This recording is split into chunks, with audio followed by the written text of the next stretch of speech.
Hello, everyone. Welcome to the Newsbrowse News broadcast. As reported by NPR, the ongoing lockdown of the Strait of Hormuz has forced global shipping companies to seek alternative trade routes. With this crucial maritime passageway remaining shut, businesses are facing prolonged disruptions and are actively adjusting their logistics to maintain global trade flows despite the blockade. According to a report by the Asahi Shimbun, the United Nations General Assembly, representing 193 member states, elected 5 new non-permanent members to the Security Council on June 3. The newly elected nations are Portugal, Austria, Kyrgyzstan, Trinidad and Tobago, and Zimbabwe. Their 2-year term is scheduled to begin in January 2027 and run through December 2028. The election featured competitive races in some regional groups. In the Western European and Others group, Germany was defeated by Portugal and Austria. In the Asia-Pacific group, Kyrgyzstan secured the seat over the Philippines after a protracted process. While Kyrgyzstan consistently led in votes, it took 4 rounds of voting to achieve the required 2/3 majority of the voting nations. The newly elected members will replace Somalia, Pakistan, Panama, Denmark, and Greece, whose terms expire at the end of this year.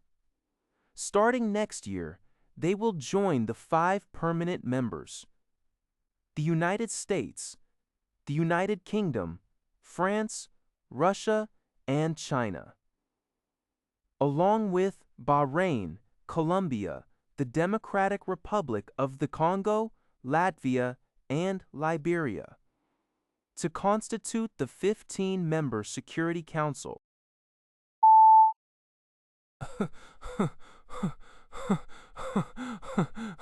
According to GG Press, US Secretary of State Marco Rubio announced during a House hearing on June 3rd that President Donald Trump will attend the upcoming North Atlantic Treaty Organization, NATO, ETHERFAS.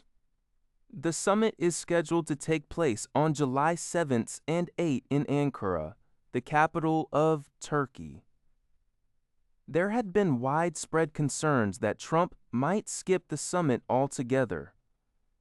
Relations have been strained after NATO allies, including Germany and Spain, showed reluctance to support joint U.S.-Israeli military operations against Iran.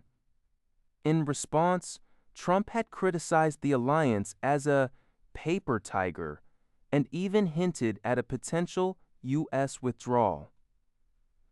Rubio emphasized that while the United States remains a member of NATO, the alliance is in need of major reforms. He stated that there are several issues that need to be resolved and asserted that the upcoming meeting in Turkey will be one of the most critical summits in the history of NATO.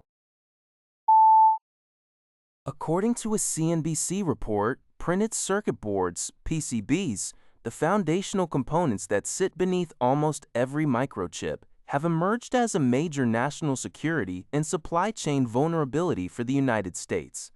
While the artificial intelligence boom has sent demand for hardware soaring, nearly 60% of the world's PCBs are currently manufactured in China, whereas the U.S. share of global production has plummeted to just 4%. U.S. defense and national security officials warn that relying on Chinese-made circuit boards presents opportunities for adversaries to compromise critical tech, potentially even causing military hardware to malfunction. In response, lawmakers are pushing for bipartisan legislation, such as the Protecting Circuit Boards and Substrates Act, which would provide a 25% tax credit for purchasing American-made boards and secure $3 billion in grants to expand domestic manufacturing.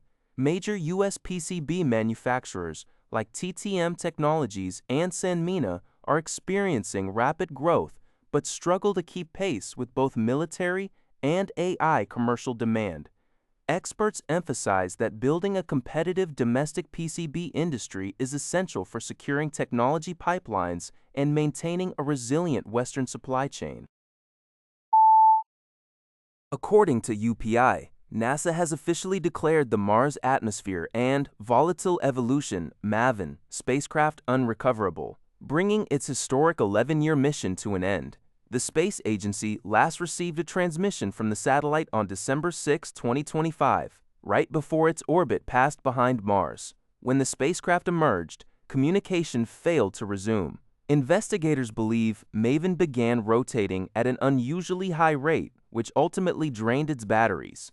Launched in November 2013, MAVEN was the first mission dedicated to observing the Martian atmosphere and its evolution. Although it was originally designed for a one-year lifespan, the satellite operated successfully for over a decade. Throughout its mission, MAVEN made groundbreaking discoveries, including identifying new types of Martian auroras and studying dust storms. It also played a crucial role as a communication relay for NASA's surface rovers, Curiosity and Perseverance. Officials noted that the data collected by MAVEN will continue to provide valuable insights into radiation protection and atmospheric science for decades, paving the way for future human exploration of Mars. That's all for this video. Thank you for watching. See you in the next video.